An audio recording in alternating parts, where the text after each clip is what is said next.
আবু সাইদের পরে আরও পরপর অসংখ্য ছাত্রছাত্রী শিক্ষার্থী, এবার আবু সাইদের নামটা মেনশন করছি কারণ তিনি তো একজন বিশ্ববিদ্যালয়ের শিক্ষার্থী এবং ওইটা একটা স্পার্ক ছড়ায়, মানে একটা আন্দোলনকে যখন স্পার্ক ছড়ায় সেই সময়টা। কিন্তু জুলাইয়ে আজকের দিন পর্যন্ত কিন্তু ওই অর্থে এরকম কোনো ঘটনা ঘটেছিল না। তো এই যে আন্দোলন করা, সেটার একটা স্বপ্ন ছিল একটা নতুন বাংলাদেশ, যে নতুন বাংলাদেশে বৈষম্য হবে না এবং অন্যায়কে আমরা ছাড় দিব না। এবং ৭১টা যেরকম একটা চ্যালেঞ্জ আকারে হাজির হয়েছিল আওয়ামী লীগের জন্য, এবং ক্ষমতা নিয়ে আওয়ামী লীগ যেরকম ফেল করেছিল সেই চ্যালেঞ্জটা মোকাবেলা করতে একইভাবে ২৪ জামাত, এনসিবি নামক এই যে এবং ইন্টিরিয়াম গভর্নমেন্ট এবং এনজিও মধ্যে যারা ছিল তাদের জন্য একটা চ্যালেঞ্জ আকারে হাজির হয়েছিল। কেননা তারা নিজেদেরকে সোল এজেন্ট দাবি করছিল ২৪-এর, এবং সোল এজেন্ট দাবি করে তারা ১৮ মাসে একটা এনার্কি, অস্থিরতা এবং এক ধরনের পপুলিজম, রাইট উইং ফ্যানাটিসিজম উপহার দিল বাংলাদেশকে।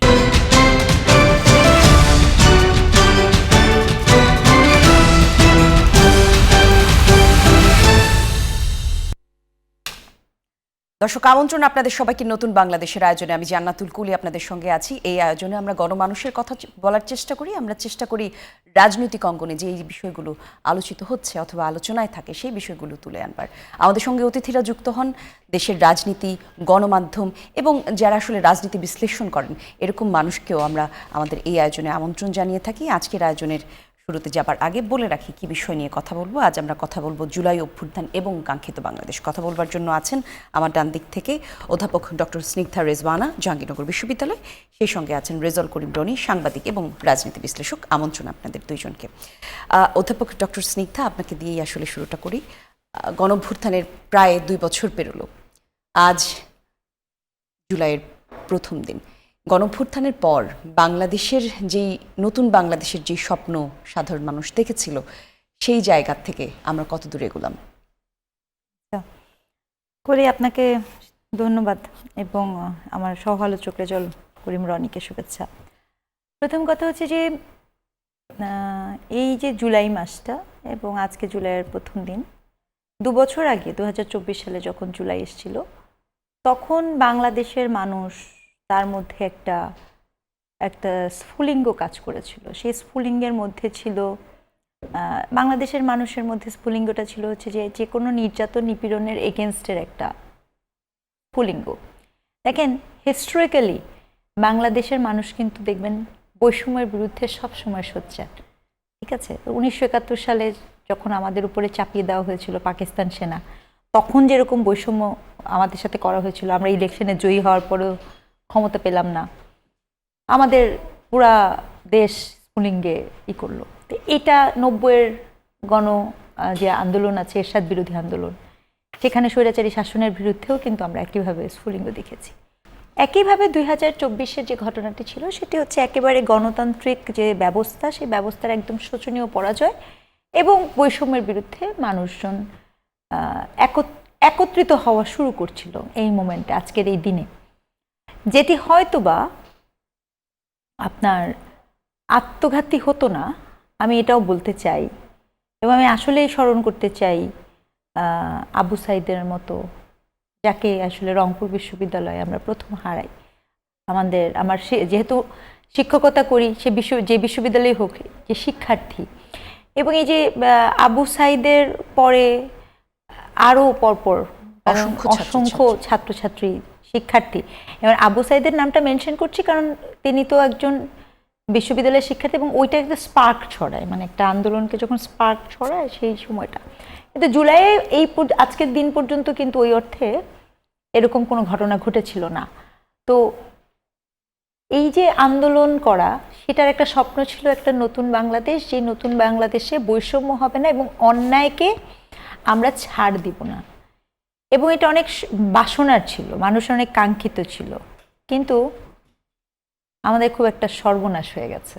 সেটা হচ্ছে এই বাংলাদেশের কাছে আমরা পৌঁছতে পারি নাই। কারণ হচ্ছে জুলাইয়ে যেটা ঐক্যতা সবার ছিল, সেই ঐক্যটা আসলে ধীরে ধীরে ক্ষয় হতে হতে এবং ঐক্যের যে ব্যবহার, পলিটিক্যাল ইউজ, একটা মুভমেন্ট না, আমরা বলি, আমরা পড়াই যে হাইজ্যাক হয়ে যায়। হ্যাঁ, কিন্তু মজার ব্যাপার, জুলাই তো সবার ছিল, তাহলে হাইজ্যাক হলো কি? হাইজ্যাক হয়েছে জুলাইয়ের কৃতিত্ব।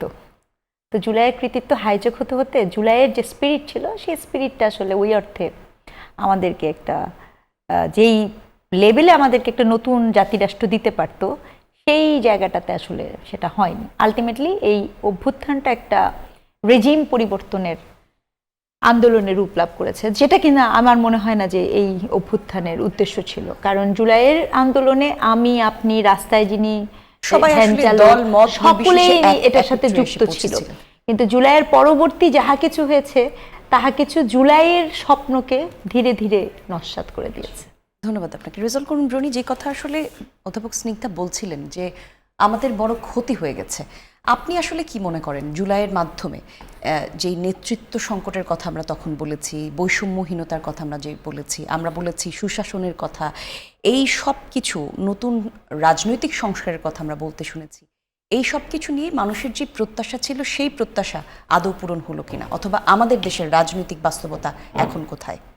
জি, ধন্যবাদ। যে যেখান থেকে আমাদেরকে দেখছেন শুনছেন সবাইকে আমার সালাম এবং আমার সহ আলোচককেও শুভেচ্ছা।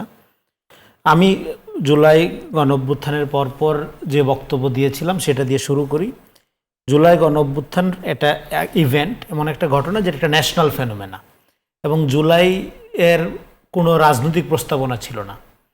জুলাইয়ের মধ্য দিয়ে জুলাইয়ের একটা স্পিরিট ছিল ডেফিনেটলি, কিন্তু জুলাইয়ের কোনো পলিটিক্যাল এজেন্ডা ছিল না। এবং জুলাই আন্দোলনটা শেখ হাসিনার পতনের জন্য হয়নি, হয়েছিল এটা কোটা মুভমেন্ট আকারে। শুরুটা তাই হয়েছিল এবং এই আন্দোলনটা ইটসেলফ নিজেই নিজের পরিণতি, মানে এটা হাসিনা পতনের আন্দোলনে যে যাবে এই আন্দোলন নিজেই ইটসেলফ আপনার নির্ধারণ করেছে, এবং জনগণ দল মতাদর্শ বিশ্বাস অবিশ্বাস নির্বিশেষে সেই ডিরেকশন ফলো করেছে। তার মানে এই আন্দোলনটা ইটসেলফ সাবজেক্ট। কিন্তু আন্দোলনের পরে আমরা দেখলাম এখানে ক্রেডিট ভাগাভাগির একটা প্রতিযোগিতা শুরু হইলো, মাস্টার মাইন্ড আবিষ্কার করলো। এই আন্দোলনের মাস্টার মাইন্ড আবিষ্কার হইল জুলাই গণ অভ্যুত্থান বিরোধী প্রথম এজেন্ডা, এবং সেটা আবিষ্কার করলো কে? ইন্টেরিয়র মামলার আপনার একজন এই প্রেসের সেক্রেটারি যিনি দায়িত্ব পালন করলেন তিনি, তাও কি ফেসবুক স্ট্যাটাসের মধ্য দিয়ে। তার এই মাস্টার মাইন্ড তত্ত্ব ধ্বংস করে দিয়েছে জুলাই গণ অভ্যুত্থানের সম্ভাবনাকে। তখন আমি এটার প্রতিবাদ করছিলাম। আমি বলছিলাম জুলাইয়ের মাস্টার মাইন্ড আমরা সবাই, এবং আমরা কেউ না। জুলাইয়ের ক্রেডিট শুধুমাত্র শহীদদের, জীবিতদের আছে শুধু দায়িত্ব। এই দায়িত্বটা কি? যে স্পিরিটটা জেগে উঠেছিল এটাকে রাষ্ট্র গঠনের, যদিও এটার কোনো পলিটিক্যাল আকাঙ্ক্ষা ছিল না, যদিও এটার কোনো পলিটিক্যাল মতাদর্শ ছিল না, থাকলে তো এটা বিপ্লবী হয়ে যেত, যে কারণে এটা আমরা বিপ্লব বলি না। যেহেতু এটা স্বতঃস্ফূর্ত অর্গানিক পপুলার আপরাইজিং ছিল, ফলে এইটার যে স্পিরিটটা এটাকে জাতীয় গঠনে কাজে লাগানো। স্পিরিটটা কি? একটা নাগরিক ভিত্তিক বাংলাদেশ, মতাদর্শ ভিত্তিক বাংলাদেশ থেকে একটা নাগরিক ভিত্তিক পরিচয়বাদী রাজনীতি থেকে একটা গণতান্ত্রিক রাজনীতিতে উত্তরণ, এই ছিল মোটা থেকে আকাঙ্ক্ষা। কিন্তু সেটা ৭১-এর চেতনার নামে আওয়ামী লীগ যেরকম ৭১ বিরোধী রাজনীতি করছে, একইভাবে জুলাই চেতনার নামে যারা জুলাই বিরোধী রাজনীতি করছে বা করেছে, তারাই এই জুলাই গণঅভ্যুত্থানে আজকে আপনারা যে প্রশ্নের অবতারণা করলেন, আজকে স্নিগ্ধারে জানা যে আলোচনা শুরু করলো, এটা সুযোগটা তারাই তৈরি করে দিয়েছে। এবং এখানে আমি আরো বলতে চাই, ৭১ যেরকম আওয়ামী লীগের জন্য, ৭১-এর আগের আওয়ামী লীগ কিন্তু আওয়ামী লীগের নেতৃত্বে এখানে যুদ্ধ হয়েছে, অস্বীকার করার উপায় নেই, বিশাল সংগঠন, শেখ মুজিব এক হেমিলনের বাসিওয়ালা, কিন্তু ৭১-এর পরে এই সমস্ত আকাঙ্ক্ষাগুলোকে নিয়ে সে একদলীয় শাসন বাকশাল এর দিকে হাঁটা শুরু করলো। এবং ৭২-এর সংবিধান প্রণয়নের প্রক্রিয়ার মধ্যে গণতান্ত্রিক কোনো নর্মস নীতি তারা ফলো করলো না, গণপরিষদের ভিন্ন মতগুলোকে তারা পাত্তাই দিল না। সেই যে শুরু হইল স্বৈরাচারের পথে হাঁটা, এবং ৭১-এর আকাঙ্ক্ষার বিরুদ্ধে যেভাবে হাঁটা শুরু করেছিল in the name of ৭১ Awami League, একইভাবে এবং ৭১টা যেরকম একটা চ্যালেঞ্জ আকারে হাজির হয়েছিল আওয়ামী লীগের জন্য, এবং ক্ষমতা নিয়ে আওয়ামী লীগ যেরকম ফেল করেছিল সেই চ্যালেঞ্জটা মোকাবেলা করতে, একইভাবে ২৪ জামাত এনসিবি নামক এই যে এবং ইন্টিরিয়াম গভর্নমেন্ট এবং এনজিও মধ্যে যারা ছিল তাদের জন্য একটা চ্যালেঞ্জ আকারে হাজির হয়েছিল। কেননা তারা নিজেদেরকে সোল এজেন্ট দাবি করছিল ২৪-এর, এবং সোল এজেন্ট দাবি করে তারা ১৮ মাসে একটা এনার্কি, অস্থিরতা এবং এক ধরনের পপুলিজম, রাইট উইং ফ্যানাটিসিজম উপহার দিল বাংলাদেশকে, যেখান থেকে বাংলাদেশের জনগণ প্রোপাগান্ডাকে পাশ কাটিয়ে ফেসবুকে সকাল বিকাল সরকার গঠন, বোয়া জরিপের অত্যাচার এবং গণতন্ত্র পরায়ণ অল্প কিছু মানুষের, বেশিরভাগ বুদ্ধিজীবী তো নিরপেক্ষ হয়ে গেছিল, মানে আপনার একটা পক্ষের হয়ে গেছিল। ফলে সেখানে ন্যায়পরায়ণ অল্প কিছু মানুষের হ্যাঁ সাহসিক ভূমিকা এবং বাংলাদেশের জনগণের সাহসী ভূমিকার কারণে 12 তারিখে নির্বাচনের মধ্যে দিয়ে একটা নির্বাচিত সরকার আমরা পাইছি, এবং যেটা এখন একটা গণতান্ত্রিক প্রক্রিয়াকে প্রাতিষ্ঠানিক রূপ দেওয়ার স্ট্রাগলের মধ্যে বাংলাদেশ প্রবেশ করেছে।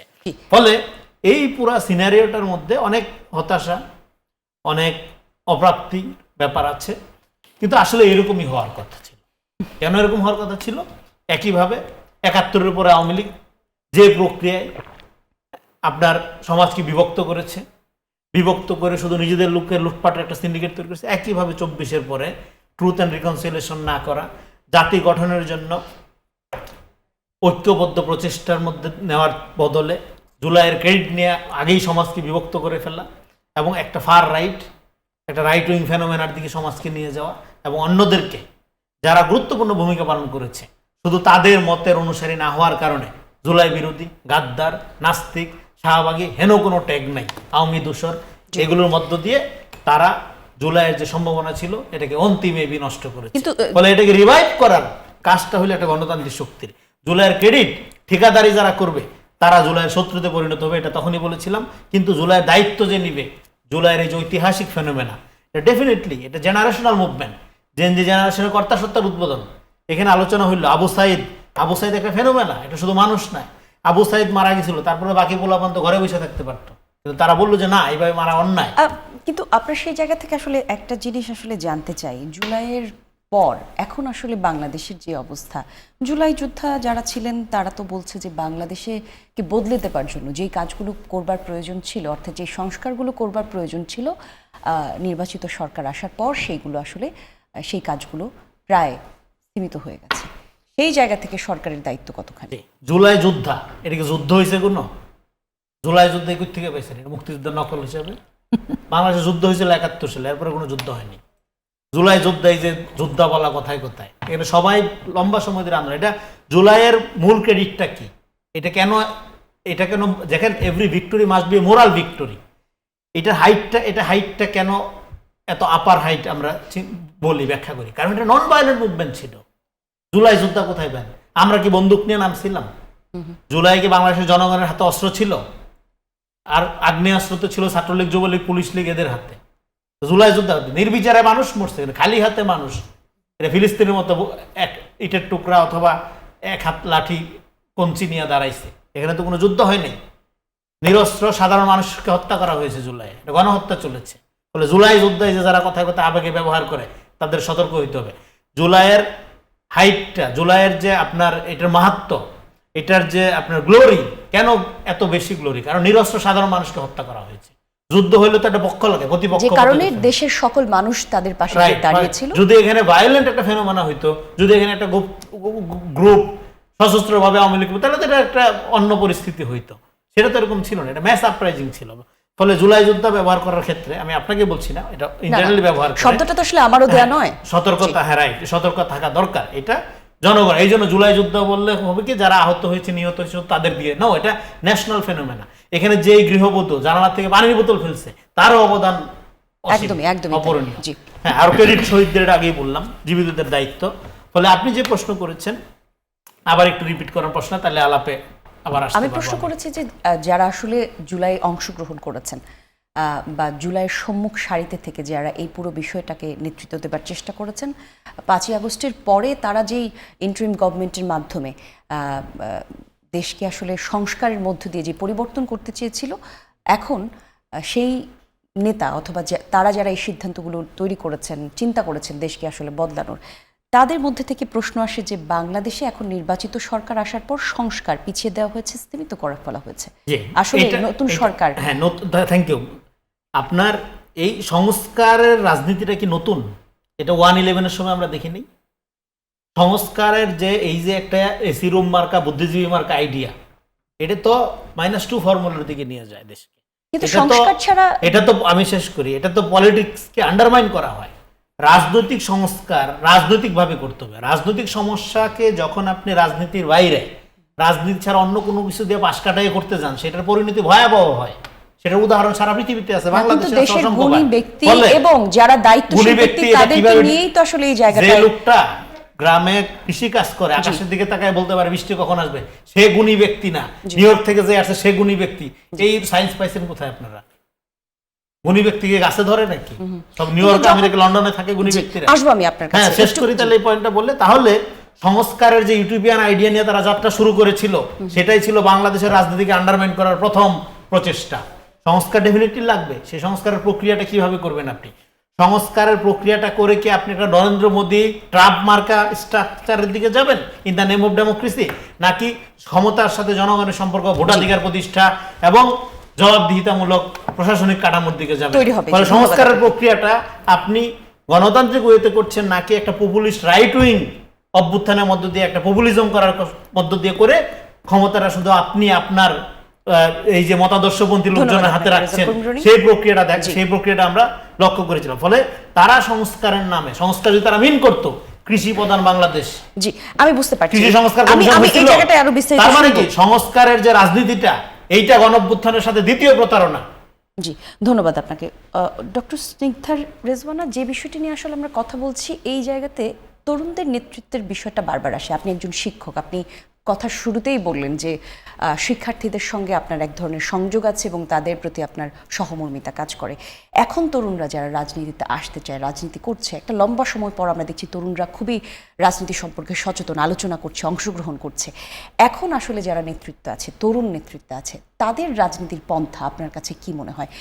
এনসিপির কথাই যদি বলি, তারা আসলে যেই পথে চলছে, জামাতের সঙ্গে ভোটের জোট করা, তারপর এখন আসলে পার্লামেন্টে তাদের আচরণ, বাকি সব কিছু, এই বিষয়গুলো নিয়ে আপনার কি মনে হয় তরুণদের রাজনীতির দিকটা কোন দিকে যাচ্ছে?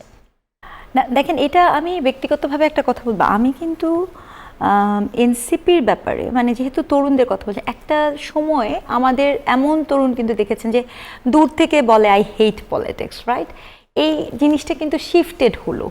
এবং আমি কিন্তু আপনাকে প্রথমে বলেছি যে আমাদের মানে অনেক বড় ক্ষতি হয়ে গেছে, কথাটা আমি আপনাকে বললাম না? তার কারণ দেখেন, বাংলাদেশ যখন যখন বিপদে পড়েছে, সেটা ৭১ থেকে হোক, একটা কথা ওই যে এসে বললো, রেজওয়াল রনি বলেছিল, ওটা হয়তো ও অন্য অর্থে বলেছে যে ৭১ পরবর্তী শাসন ব্যবস্থা নিয়ে হতাশা থাকলেও ৭১ নিয়ে কিন্তু আমাদের কোনো হতাশা নেই। কারণ ৭১ আমাদের একটা দেশ দিয়েছে, স্বপ্ন দিয়েছে, মানচিত্র দিয়েছে, কথা বলার ভাষা দিয়েছে, এটা নিয়ে কিন্তু আমাদের কোনো হতাশা নেই।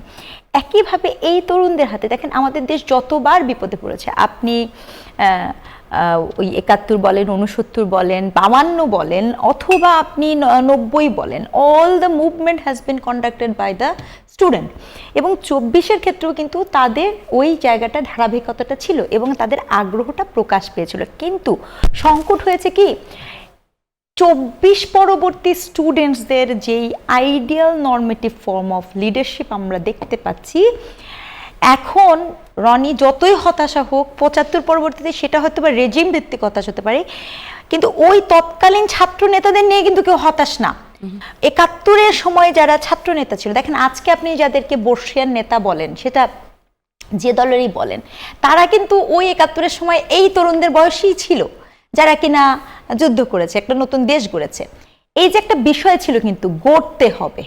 হ্যাঁ, সমস্যা থাকতে পারে, আপনি ধরেন আপনি সংবিধান বলেন, আপনি একটা রাষ্ট্র কিভাবে আপনি গড়বেন, যেটাই বলেন না কেন, ইভেন প্রয়াত প্রেসিডেন্ট শহীদ জিয়াউর রহমান, তিনিও কিন্তু ওই অর্থে ৭১-এর সময় উনি কিন্তু মেজর, তার মানে উনি কিন্তু তরুণ। খেয়াল করে দেখেন, এই যে সকলের মধ্যে কিন্তু একটা তারুণ্যের যে গড়া আগ্রহ, কিন্তু এই স্বপ্নটা আমরা ২৪-এও দেখতে চেয়েছিলাম। কিন্তু আনফরচুনেটলি ২৪-এর পরবর্তীতে যেই মুহূর্তে ২৪টা হলো, আমাদের তরুণরা এবং ইন পার্টিকুলার আমি কিন্তু এনসিপিকে যথেষ্ট সমালোচনামূলকভাবে কথা বলছি এই কারণে, কারণ প্রত্যাশার জায়গা থেকে থাকে না, মানে আপনার প্রত্যাশার জায়গা থেকে বেশি আরো ভালো করুক। হ্যাঁ, আমি সেই জায়গাটা থেকে বলছি, তারা বিগ একটা ড্রিম দেখানোর সুযোগ পেয়েছিল, কিন্তু সেই বিগ ড্রিমটাকে তারা এমন নিচে নামিয়ে ফেললো এবং ধাপে ধাপে ফেললো। কিন্তু মানে এটা কিন্তু তাদের একদম ধাপ ধাপ, আপনি একদম ওই সময়টা চিন্তা করেন, ২৪ পরবর্তী সময়টা চিন্তা করেন, যে আমার মনে হয় রনি বা অন্য যে কেউ কিন্তু মানে অনেক প্রত্যাশা এই তরুণদের কাছে, কিন্তু আপনার প্রথম জায়গাটা আপনি কি করলেন জানেন? আপনি ক্ষমতার অংশ হয়ে গেলেন। আপনি কিন্তু কোনো দল করেননি প্রথমেই, খেয়াল করে দেখেন, আপনি তো প্রথমেই উপদেষ্টা পরিষদের অংশ হয়ে গেলেন। তার মানে আপনি প্রথমেই একটা সুবিধাজনক একটা জায়গায় চলে গেলেন। মনে রাখা প্রয়োজন, মানুষ সকল সময় কিন্তু নিপীড়িতের পাশে দাঁড়ানো লোক পছন্দ করে। আপনি যখন ক্ষমতার পাশে গিয়ে ক্ষমতার দম্ভ দেখান, তাকে কিন্তু মানুষ পছন্দ করে না। এবং এই বাংলাদেশে সবচেয়ে বড় যে সর্বনাশটা হয়েছে, যেটা আমি আপনাকে বলছি, সেটি হচ্ছে ওনারা যাবার পরে উনাদের কনসেন্টে, যেহেতু ওনারা ওইটার অংশ, তখন কেউ কিন্তু বলতে পারবেন না যে আমি এটা জানি না, কারণ আপনি তো তখন উপদেষ্টা পরিষদে আছেন। একের পর এক মব নামক সন্ত্রাস তারা ক্রিয়েট করলেন। মব ইন্ডিভিজুয়ালিস্টিক হতে পারে, মব সন্ত্রাসকে তারা রাষ্ট্রীয়ভাবে বৈধ ঘোষণা করলেন। আপনি শোনেননি, বলা হয়েছিল মব একটি প্রেশার গ্রুপ। তাহলে ওই সময় দেখা গেল আপনি আপনার রাজনৈতিক প্রতিপক্ষকে দমন করার জন্য যেই 24 এত গণঅভ্যুত্থান হলো, 17 বছরের যিনি শাসন করতেন তিনি, তার পুরা চক্র, তারা সকলেই, তাদেরকে খুঁজে পাওয়া গেল না। তাদের দলীয় কর্মীদেরকে নিয়ন্ত্রণ করার জন্য আপনার মব বাহিনী কেন লাগবে, সেটা তো আমরা বুঝতে পারলাম না। এবং এই মব বাহিনী যখন কাজ করা শুরু করলো, এই মব বাহিনী কাজ করার প্রেক্ষিতে এবং তাদের নিষ্ক্রিয়তা, আপনি দেখেন ফজলুল হক সাহেব, তিনি একজন মুক্তিযোদ্ধা, তাই না? এবং তিনি একজন প্রবীণ নেতা। তিনি যাই কিছু বলুক, বাক স্বাধীনতা তো তার, তিনি তো আপনার তাদের ভাষায় দোসরও না, কিছু না। তার বাসার সামনে কি নুইসেন্সটা ক্রিয়েট করেছিল আপনি একটু মনে করে দেখেন। আপনি মনে করে দেখেন, যেই মুহূর্তে আপনি পেয়েছেন, আপনি নারী উন্নয়ন কমিশনের লোকজনকে নিয়ে যারা হয়েছে, সেখানে আমাদের এই যে হাসনাত আব্দুল্লাহর মতো, যিনি এখন সংসদ, তিনি নারী উন্নয়ন কমিশনের হেফাজতের আয়োজনে যে সমাবেশ হয়েছিল, সেই সমাবেশে একজন ওখানে সশরীরে উপস্থিত, উনার সামনে 60 বছরের উপরে বয়সী শিরিন হককে কোড অ্যান্ড কোড বেশ্যা ডাকা হয়েছে। উনি নিশ্চুপভাবে সেই পুরো অনুষ্ঠানটা দেখেছেন।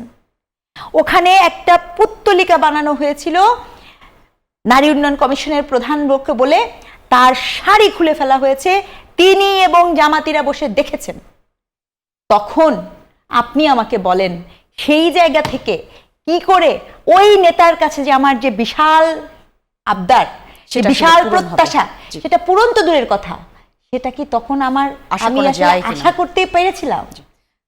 আপনাকে ধন্যবাদ। আমরা একটা বিরতি নিয়ে আবার আলোচনায় আসতে চাই। দর্শক, আপনারা নতুন বাংলাদেশ দেখছেন, একটা ছোট্ট বিরতির পর ফিরছি।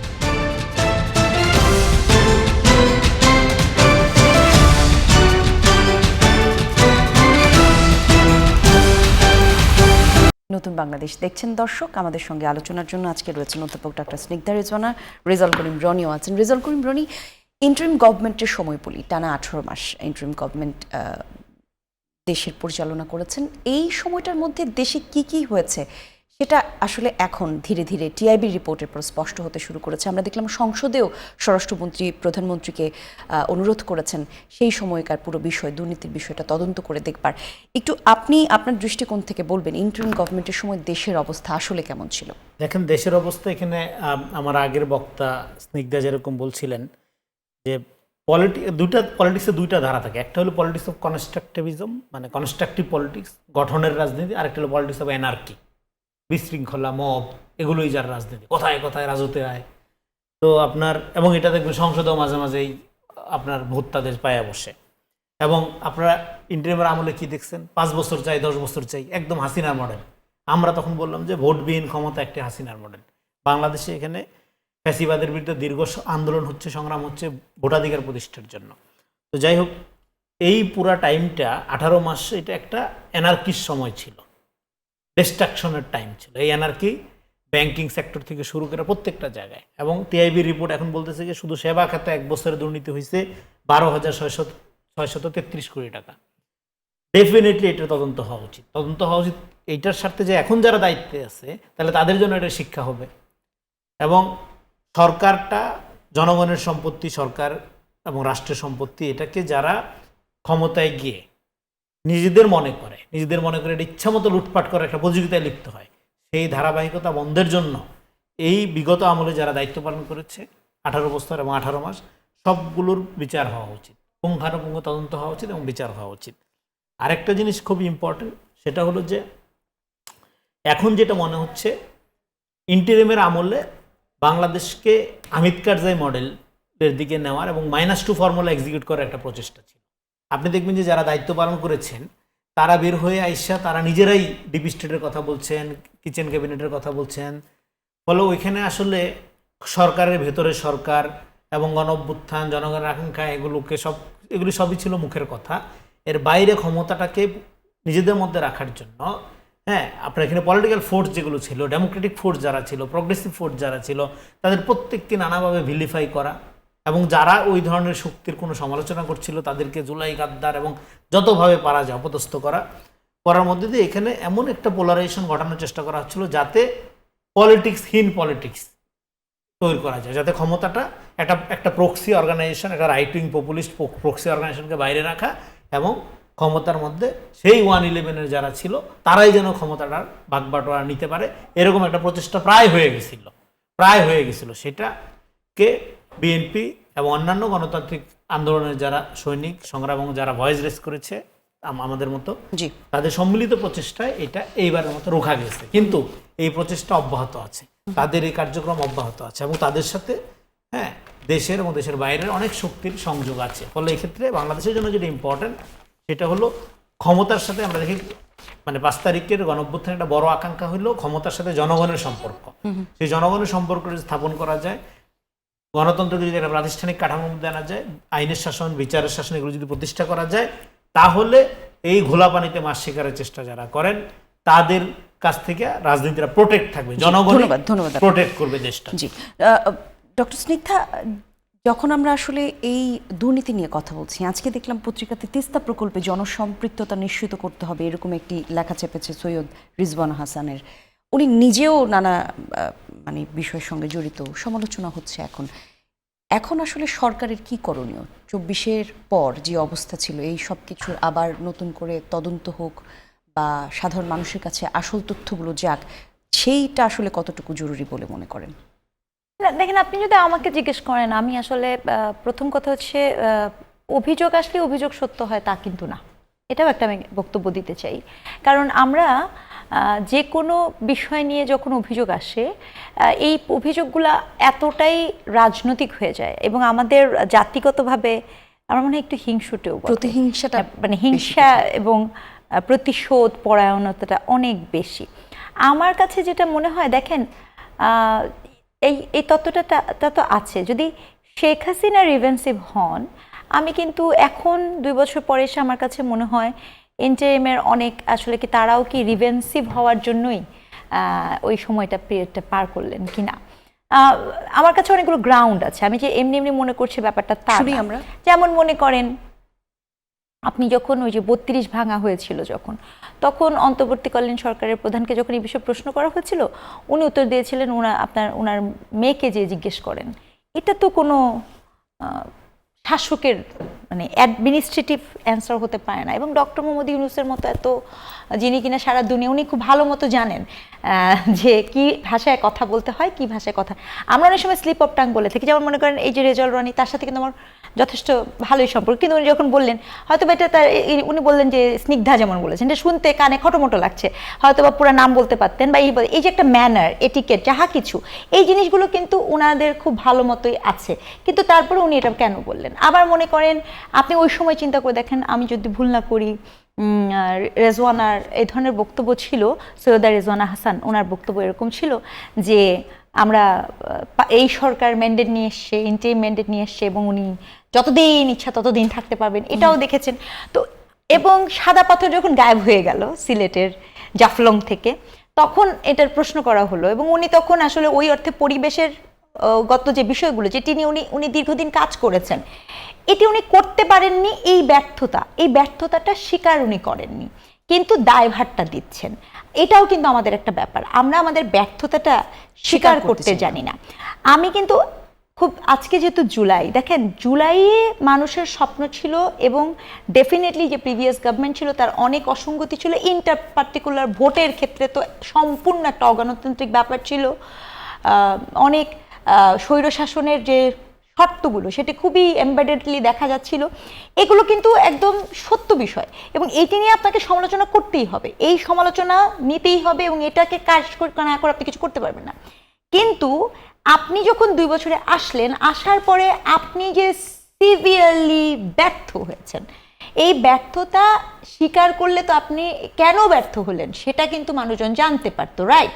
কিন্তু এখানে বুঝতেও সহজ হতো। এখানে কোনো ব্যর্থতা কেন হয়েছে সেটা নিয়ে কোনো আলাপ নেই। আপনি দেখেন স্বাস্থ্য খাতের উপদেষ্টা যিনি ছিলেন, ঠিক আছে, উনাকে আমরা খুঁজেই পেলাম না, কিন্তু হামে আমাদের কি পরিমাণ ছেলে কিন্তু পেলে ওনাকে মারা এখনো গেলেন। পর্যন্ত আসলে সরকারের পক্ষ থেকেও কোনো অ্যারেস্ট করা হলো না, কারণ বিচার হলো আমাদের না, দেশটা খুব জবাবদিহিতার আওতায় আনা হলো না। আমাদের দেশটা খুব এতগুলো অদ্ভুত। শিশু মারা গেল, এত অসংখ্য শিশুর কথা আমরা বলি, এবং আমি এরকম শিশুর কথাও শুনেছি যে মায়েরা আসলে 1 মাসের কম বয়সী শিশুদেরকেও হারিয়েছেন।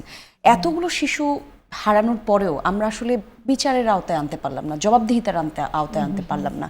বছর ঘুরতে শুরু করেছে, আবার নতুন কোনো একটা ইস্যু আসবে, মানুষ আবার ভুলে যাবে। কিন্তু এত শিশুর মৃত্যুর কারণ আসলে কি, সেটা আসলে খতিয়ে দেখবার সুযোগ ছিল কিনা, এই প্রশ্নের উত্তর আপনার কাছে নিব। একটা বিরতি থেকে আসছি দর্শক, আবারও বিরতিতে যাচ্ছি, ছোট্ট একটা বিরতির পর ফিরবো, থাকুন সঙ্গে।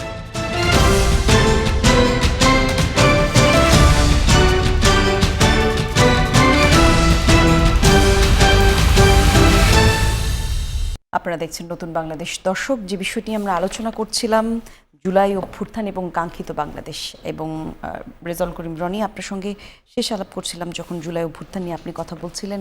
অভ্যুত্থানের প্রসঙ্গ যখন আসে তখনই আবার এবছরই কিছুদিন আগেই শেখ হাসিনা ভারতীয় গণমাধ্যমকে বলেছেন উনিও এবছরের মধ্যেই দেশে ফিরতে চান। ঠিক একই সময় আবার দেখছি প্রধানমন্ত্রীর তথ্য উপদেষ্টা আজকে বলেছেন জাহিদুর রহমান রিফাইন্ড বা অন্য কোনো নামেও কর্মসূচি করতে পারবে না আওয়ামী লীগ। এই বাস্তবতায় বাংলাদেশে রাজনীতির কতখানি সম্ভাবনা রয়েছে আওয়ামী লীগের রিফাইন্ড অথবা? জি, ধন্যবাদ। তার আগে আমি একটু রেসপন্স করি। অধ্যাপক রেজাওয়ানা করিম স্নিগ্ধা যেটা বললেন, উনিও কিন্তু আমার নাম বলছেন রেজাউর রনি, আমার নাম রেজাউল করিম রনি, উনিও কিন্তু ফুল নামটা বলেন। বলে আমি ওনার নামটা, ডাক নামটা বলেছি, এটা ম্যানারের ঘাটতির থেকে বলি নেই, সময় বাঁচানোর জন্য বলেছি। যাই হোক, তো এবং যেটা উনি বললেন যে হ্যাঁ, ডক্টর ইউনূস এর সময় যা হয়েছে সেটা নিয়ে আমরা অনেক সমালোচনা করি, দেখি, কিন্তু এটাও বুঝতে হবে যে ওইখানে যেহেতু সরকারটা একটা হাইব্রিড সরকার ছিল, এক একজনের ধান্দা এক এক রকম ছিল, ফলে সেখান থেকে একটা নির্বাচন আদায় করাটা একটা বড় চ্যালেঞ্জ ছিল, সেটা গেছে। আরেকটা হলো যে বাংলাদেশের রাজনীতি একটা বড় সমস্যা হলো পলিটিক্যাল ইউজ অফ ইমোশন। এখানে গণঅভ্যুত্থান হয়েছে, গণঅভ্যুত্থানের পরে এখানে আওয়ামী লীগের অ্যাসেট এগুলোর উপর আমরা দেখেছি মানুষের ক্ষোভ, এবং সেটা স্বতঃস্ফূর্ত ছিল 5 তারিখ। এবং 5 তারিখের পরের থেকে এখানে দেশে শান্তি শৃঙ্খলা বজায় রাখার ক্ষেত্রে তখনকার আপনার গণঅভ্যুত্থানের শক্তি দল, বিশেষ করে বিএনপি, তারা একটা খুবই ঐতিহাসিক দায়িত্ব পালন করেছে। তারা জনগণকে শান্ত থাকা, প্রতিশোধ না নেওয়া। তারেক রহমান ওই সময় তার প্রথম বক্তব্য ছিল যে আপনি আপনার শত্রু যদি আপনার কাছে নিরাপদ না থাকে তাহলে আপনার বিজয়ের কোনো মূল্য নাই, আপনার শত্রু যেন নিরাপদ থাকে। তো ফলে এটা একটা ঐতিহাসিক সিদ্ধান্ত ছিল যে প্রতিহিংসার রাজনীতি থেকে মানুষকে বের করে নিয়ে আসার চেষ্টা করা, এবং সেটা আমরা দেখেছি 5 তারিখ থেকে 8 তারিখ সাধারণ ছাত্ররা কিভাবে ছিল, হ্যাঁ, মসজিদ মন্দির কিভাবে আপনার দায়িত্ব পালন করেছে। যাই হোক, কিন্তু তারপরেও পরিকল্পিতভাবে আপনি যখন পলিটিক্যাল ইউজ অফ ইমোশন দেখাবেন, কৃত্রিমভাবে যখন দেখাবেন, তখনই এই সংকটগুলো তৈরি হয়। 5 তারিখে মানুষের ইমোশনাল যে স্ট্যাটাস, যে অবস্থান, পরবর্তী সময় এরকম একইভাবে থাকবে না, কিন্তু সেই আবেগটাকে বারবার যখন আপনি রাজনৈতিকভাবে ব্যবহার, এটা হাসিনার রাজনীতি, হাসিনাও তো এই জিনিস করছিল। 71-এর ব্যাপারে আমাদের জেনুইন আবেগ আছে, এটা বাংলাদেশের ঐতিহাসিক অর্জন, আমরা একটা দেশ পেয়েছি, এটা সমকক্ষ ইভেন্ট এই জাতির জীবনে হয়তো আর আসবে না, কারণ আমরা তো প্রত্যেকদিন আর দেশ বানাবো না। কিন্তু এটাকে বারবার কেন্দ্র করে যেভাবে উনি রাজনীতি করার চেষ্টা করেছে, করার মধ্য দিয়ে পুরো গণতান্ত্রিক কাঠামো থেকে বাংলাদেশকে একটা ফ্যাসিবাদী কাঠামোর মধ্যে নিয়ে আসছে। ফলে জনগণ এটা আপনার পপুলার আপরাইজিংয়ের মধ্য দিয়ে তার ফয়সালা দিছে। যেহেতু উনি নেগোসিয়েশনের পার্টটা বন্ধ করে দিয়েছিল, বিশেষ করে ৫৫ সংশোধনী 2001 সালে করে সাংবিধানিকভাবে নেগোসিয়েশনের সমস্ত পথ বন্ধ করার পরিণতি যখন খালেদা জিয়া সতর্ক করেছিলেন যে সংঘাত এড়ানোর আর কোনো সুযোগ রইল না। ফলে আপনি যেটা বলেছেন, সরকার আইন করেছে, হ্যাঁ, সরকার আইন করেছে, সেই আইনের এখানে আমাদের যিনি ডাক্তার জাহিদুর রহমানের কথা বললেন, তথ্য উপদেষ্টা, উনি সরকারের যে আইন, সেই আইনের কথাটা জানান দিয়েছে। আইন অনুযায়ী আওয়ামী লীগের নামে, সেটা যেইভাবেই হোক, যে নামেই হোক, যেহেতু কার্যক্রম নিষিদ্ধ, জি। ফলে কার্যক্রম চালানোর কোনো সুযোগ নেই। ধন্যবাদ আপনাকে। অধ্যাপক স্নিগ্ধা, যে প্রশ্ন একই সাথে আপনাকেই করতে চাই, আওয়ামী লীগের ফেরত আসা অথবা শেখ হাসিনার আবার বাংলাদেশে ফেরত আসা, এই প্রসঙ্গে বাংলাদেশের রাজনৈতিক অঙ্গনে যে আলোচনাগুলো এখন হচ্ছে, সম্পৃক্ততা আসলে কতখানি দেখেন? সম্পৃক্ততা আসলে দেখার থেকে ইম্পর্টেন্ট কি, এটা দুঃখজনক যে আমি আসলে যেটা দেখতে পাই যে কোনো এক অদ্ভুত কারণে যখনই আপনার এই যে শেখ হাসিনা আসবে বা এই ধরনের আলাপগুলো হয় যখন আর কি, তখন কোনো এক মানে এই যে জুলাইয়ের যত ডিফারেন্ট গ্রুপ অফ পিপল, তারা সামহাও এক ধরনের একটা সাইকিক ইউনিটি অফ ম্যানকাইন্ড, মানে একসাথে হওয়ার একটা প্রবণতা কিন্তু আছে, যেটা উচিত ছিল না। মানে ইউ আর, মানে হয় কি অনেক সময় আমরা একটা মানুষকে অতিরিক্ত গুরুত্ব দিয়ে দিচ্ছি কিনা, ইভেন দো এই প্র্যাকটিসের মধ্য দিয়ে, আমি সেই জায়গাটাকে বরঞ্চ ফোকাস করতে চাই। আমি জানি, আপনি জানেন, আমরা সবাই জানি যে একটু আগে আমরা আলোচনা করেছি যেখানে গণতান্ত্রিক ব্যবস্থা নিয়ে আমাদের ফ্রাস্ট্রেশন না, মানে একটা ভয়াবহ অবস্থায় গেছে, কোনো ভোট হয়নি। আমি আপনি জানি যে এখানে ভীষণ রকমের দুর্নীতি হয়েছে, টাকা পাচার হয়েছে, তারপরে লস অফ কেস, কারণ বিগত প্রেসিডেন্টই, মানে প্রধানমন্ত্রী যেমন শেখ হাসিনা যিনি ছিলেন, তিনি নিজেই বলেছিলেন প্রেস কনফারেন্সে যে আমার পিওনও এত টাকা, 400 কোটি টাকা। এই সকল জায়গা থেকে আমি মনে করি যে এই আলাপটা আমাদের জন্য একটা রাজনৈতিক বুস্টআপের মতো। এবং আপনি প্রাসঙ্গিকতার কথা বলছেন, দেখেন আমি আপনাকে এটাও বলতে চাই, until or unless Sheikh Hasina will not, মানে তিনি মারা যতদিন না যাচ্ছে, এই আলাপটা মৌসুমে আসবেই। এটা আপনারা এটা একদম লিখিত রাখেন, 1। আর 2 হচ্ছে, দেখেন শেখ হাসিনার আশা না আসা থেকেও, সরি, মানে শেখ হাসিনার আশা না আসা থেকেও একটা খুব ইম্পর্টেন্ট বিষয় হচ্ছে, আমি ব্যক্তিগতভাবে মনে করি, আপনি তো সে আসবে না কেন, আপনি এটা কোনো দেশের মানুষকে আপনি আসতে দিবেন না, এটা তো হয় না। আর তারপর তো ওনার তো রায় আছে, ওনার তো আপনি বিচার কার্য করছেন। আমি তো মনে করি রাষ্ট্র পক্ষ থেকে ইনিশিয়েটিভ নেওয়া উচিত যাতে ওনাকে নিয়ে আসার ব্যবস্থা করা হয়, তা নাহলে আপনি বিচার কার্যটা করবেন কি করে? ধন্যবাদ আপনাদের দুজনকেই, ধন্যবাদ আমাদের সঙ্গে আজকে এই আয়োজনে যুক্ত হওয়ার জন্য। আর দর্শক যারা আমাদের সঙ্গে ছিলেন, আপনাদেরকেও ধন্যবাদ। আগামীকাল একই সময় নতুন বাংলাদেশ দেখার আমন্ত্রণ। আজ বিদায় নিচ্ছি এখানে।